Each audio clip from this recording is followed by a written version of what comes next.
Assalamu alaikum wa rahmatullahi wa barakatuh, beautiful people. Welcome back again to my channel. Thank you so much for clicking. Thanks for coming back. If you are new here, you're welcome.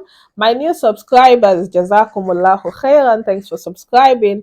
And please, if you haven't subscribed yet, consider subscribing, like my videos, share with your friends and families, comment down below. I'll really appreciate. So, inshallah, in today's video, I want to talk about dua. The Prophet sallallahu alaihi wasallam said, "Ad-du'a huwa al-ibadah," that supplication is worship. So this is a great act of worship, and it is an obligatory duty upon every Muslim.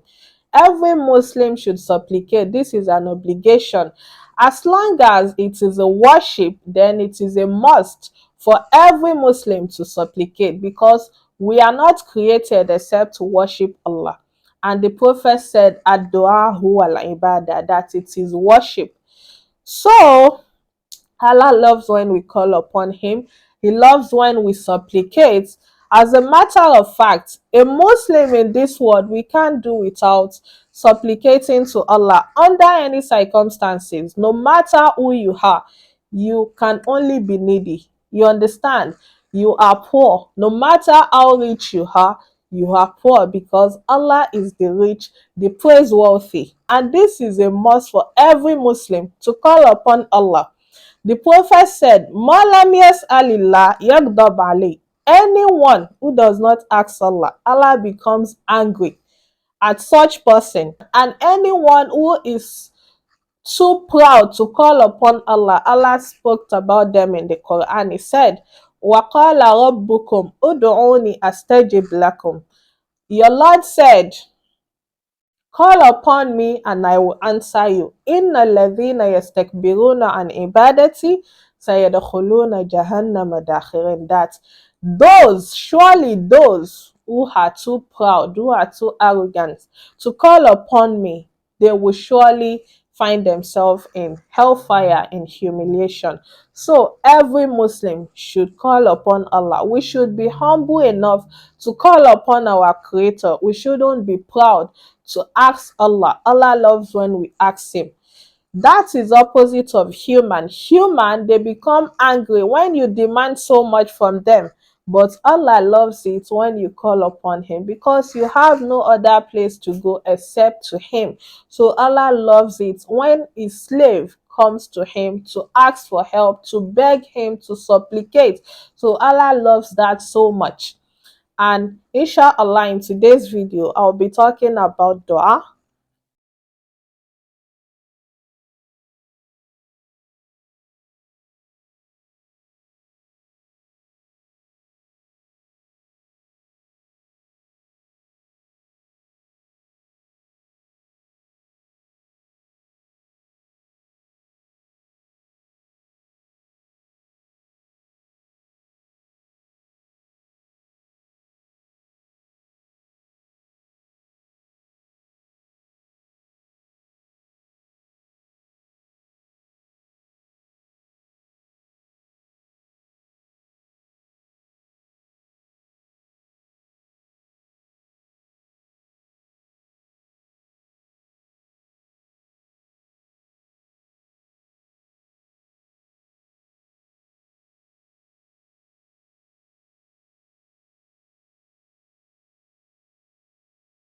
Bismillahir Rahmanir Rahim. Allah said in the Quran, He said, "Waqala rabbukum ud'uni astajib lakum."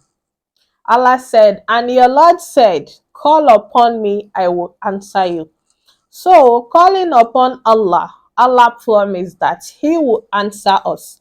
So, calling upon Allah is of two types. You can call upon Allah through requesting, and you can call upon Allah through doing good deeds. You understand? So, dua, udu'uni, call upon me, is of two types. Dua is of two types. We have ad-dua al-mas'ala, the dua of asking. And we also have dua al-ibadah, the dua of worship. Dua al-ibadah is the dua of worship, and dua mas'ala is the dua of requesting. So dua al-mas'ala is when you ask Allah, you request Allahumma a'tini, Ya Allah, give me. Allahumma arhamni, have mercy upon me. Allahumma gfirli, Ya Allah, forgive me. So this is dua mas'ala. You are asking Allah to, maybe you are seeking benefit, or you want Allah to prevent harm from you. You are requesting. So Allah said, Astajib lakum. If you seek request from Allah, Allah said He will respond to you. So the other request from Allah is through good deeds. You understand? Like, you are not requesting from Allah at this time. You are only doing this to be nearer, like you are seeking nearest to Allah. So we call it dua al ibadah. You are doing it as worship, just to be closer to Allah. So it's like enjoining good and forbidding bad. You give charity, you obey your parents, you help the poor, you give zakat. You know, there are some things you give, you just did it because you want to be closer to Allah. So this is also dua. You are calling upon Allah through your good deeds. And Allah said, Astajib lakum, that He will also accept your good deed.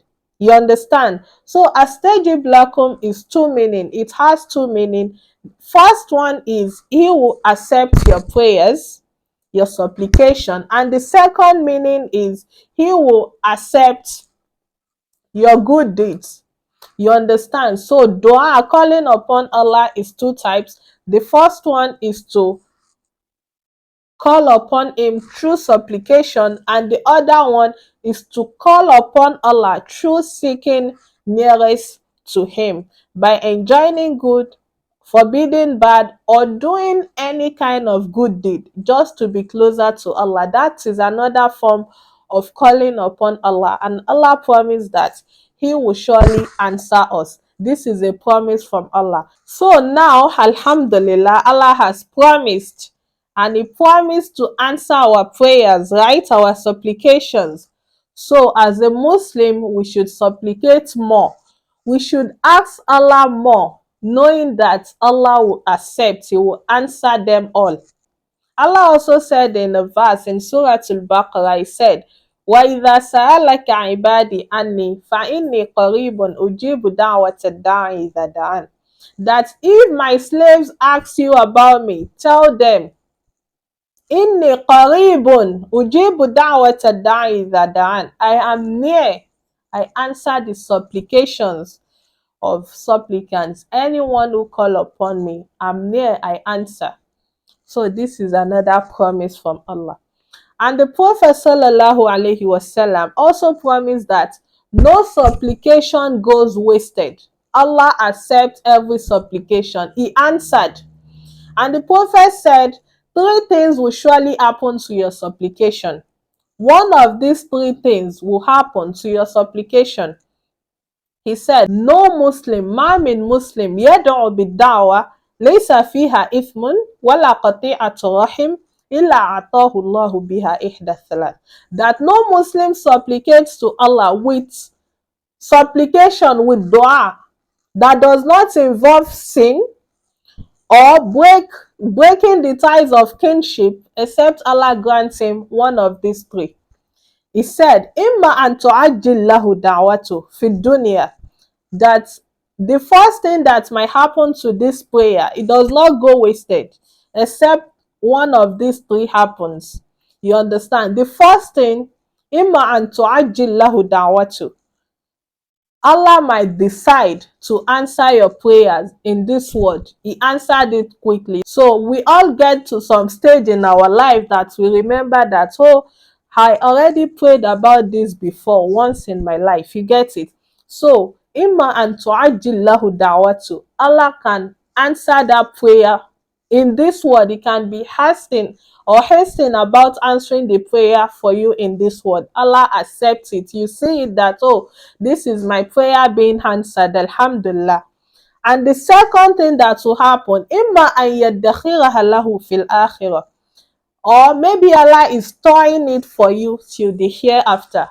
Allah decided to keep it to be better for you in the hereafter. So Allah does not give you in this world. And we all know that wal akhiratu khairul laka min al ula. So definitely hereafter is more better. You understand? So Allah keeps that thing from you in this world. He does not grant you that thing. So He store it for you in the hereafter. And the third thing that can happen to your supplication, the Prophet said, Wa imma an yasrif anhu minasu umithla.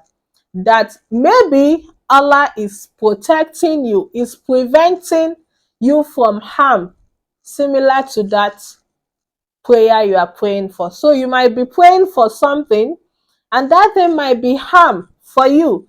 Maybe if Allah answered it, it won't be good for you. So Allah prevents you from that harm. You get it? So these three things will happen to your dua, and your dua does not go wasted. Allah might give you in this world or keep it for you in the hereafter, or is preventing you from a similar harm. So these are the three things. And when the companions heard the prophet saying this, that their prayers does not go wasted, they said, either nukfir, that then we should do plenty prayers then, since our prayers is not going wasted. The prophet replied them, he said, Wallahu akthar. Allah is more plentiful. You can do plenty prayer. Allah is more plentiful. Allah is more than your prayers. Allah is more than your supplications. Imagine everybody in this world is asking Allah. And the Prophet said, Wallahu Akbar, Allah is more plentiful. So ask Allah. Allah has promised us He will answer our prayers. And the Prophet said, no prayers goes wasted. You get it? So Allah will surely answer it. So when a Muslim knows this, what do? We keep supplicating. We keep asking. We don't give up. You get it? So Allah promised us, and the Prophet also assured us that our prayers does not go wasted. And again, the Prophet told us about, sallallahu alaihi wasallam, he told us about not to grow impatient when we are praying, that we should be rest assured that our prayers will be answered. As long as we are not impatient, then our prayers will be answered. You know, some people, when they ask Allah for something, they expect that thing to just happen like that. You understand? As a Muslim, we should only believe that our prayer is going to be answered. That is what is in the Quran, and the Prophet also told us about it. So we should be patient enough to wait for the right time. You understand? The Prophet talked about growing impatient. He said, La yazalu yustajabu lil abd ma lam yad'u bi ithm aw qati'atu rahim ma lam yasta'jil. That the supplication of a slave continues to be answered, to be granted. The supplication of a slave continues to be granted as long as this slave is not asking for something sinful or something that will break the ties of kinship, right? And he said, Malam yestajil. And as long as this person, this supplicant, is not growing impatient. You understand? The companions of the prophet asked the prophet, Wamal istajal. What does growing impatient mean? The prophet said, it is one saying, Yaqul, qad da'awtu wa qad da'awt. When the supplicants keep saying, I supplicated again and again, falam ara yastajibli, like falam ara yastajibli, that I supplicated again and again, and I don't think my prayer is going to be answered. So the prophet is telling the companions the meaning of growing impatient is when someone said, I supplicated again and again, and I don't think my prayer will be answered. Then this person, fayastahsiru inda dhalika wa yada'u dua, that this person becomes frustrated in such circumstances because he keeps praying and he's saying within himself that no response. He was growing impatient. He was not patient enough, that he becomes frustrated and he gave up on supplication altogether. He stopped praying because he felt that his prayers are not being answered. No, Allah promised that He will answer our prayers, and the Prophet already assured us that three things happens to our prayers. So, as a Muslim, we should always be patient to the right time, to when Allah will grant us what we want, the best time for us. No matter the circumstances, we shouldn't give up on dua. We shouldn't stop praying. Supplication is worship. Don't be tired of asking Allah. You need to keep begging Him. You need to keep asking Him. And you need to be certain about what you are praying for, that Allah will surely answer it. Don't give up. Giving up means impatient. You get it? So, I hope we understand this, and always know that Allah does not break promise. If He should say something, Allah does not break it. La yukhliful mi'ad. And inshallah, may Almighty Allah accept our prayers. Inshallah, in my next video, I'm going to talk about how to pray. How can we ask Allah that Allah will answer our prayers? Because Allah already promised that He will answer. So it is a duty of every Muslim to know how to ask Allah. What are the etiquettes of dua? How did the Prophet pray to Allah that Allah answered his prayer? So we are going to follow the steps of the Prophet, the teachings of the Prophet on how to pray, inshallah, in my next video. So thank you so much for watching. Jazakumullahu khairan. Wassalamu alaikum wa rahmatullahi wa barakatuh.